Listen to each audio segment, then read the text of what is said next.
പടം നല്ലതാണ്. പിന്നെ നമ്മൾ രജനി സാറിൻ്റെ പടം കാണാനാണ് വന്നത്. രജനീകാന്ത് സ്റ്റൈലായില്ല. പടം കൊള്ളാം. തലവർ സൂപ്പർ. തലവർ ഇമോഷണൽ ഡ്രാമ നിറഞ്ഞ സ്പോർട്സ് ഡ്രാമ മൂവിയാണ്. പിന്നെ ഇതുപോലെ തന്നെ രജനീകാന്തിൻ്റെ ഒരു നല്ല റോൾ പ്രതീക്ഷിച്ചാണ്. അപ്പിയറൻസ് ആണെന്ന് പറയുമെങ്കിലും നല്ലൊരു പ്രതീക്ഷകൾ നല്ലൊരു റോളുണ്ട്. സോഷ്യൽ മെസ്സേജ് വരുന്നൊരു മൂവിയാണ്. എന്തായാലും എല്ലാവരും ഒന്നും കാണാൻ നല്ല മൂവിയാണ്.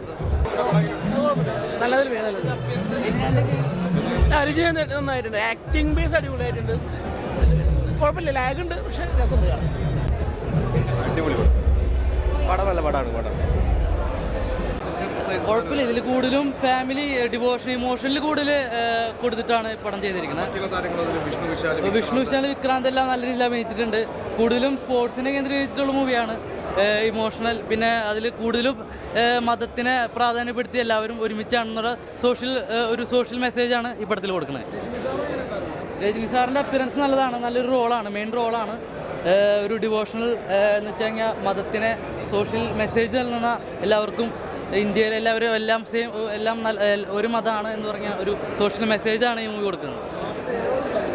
മാസ് ഡയലോഗുകൾ എന്ന് പറഞ്ഞാൽ കൂടുതലും ഒരു ചെറിയൊരു ബാക്ക്ഗ്രൗണ്ടൊക്കെ കാണിക്കുന്നുണ്ടെങ്കിൽ കൂടി കൂടുതലും ഇമോഷണൽ ടച്ചാണ് മൂവി. അതായത് കൂടുതൽ വയലൻസ് കൂടുതൽ കാണിക്കുന്നില്ല.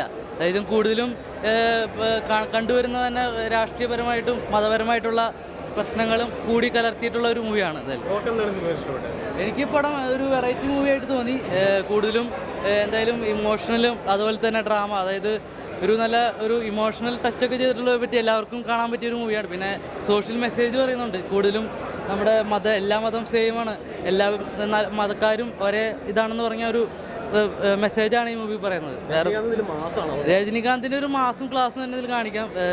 ജയിലറിന് ശേഷം തന്നെ ഒരു നല്ലൊരു റോളാണ് രജനീകാന്തിന്. കൂടുതലും ഒരു ഇമോഷണൽ ടച്ചായിട്ട് നല്ലൊരു മൂവിയാണ്. Thank you.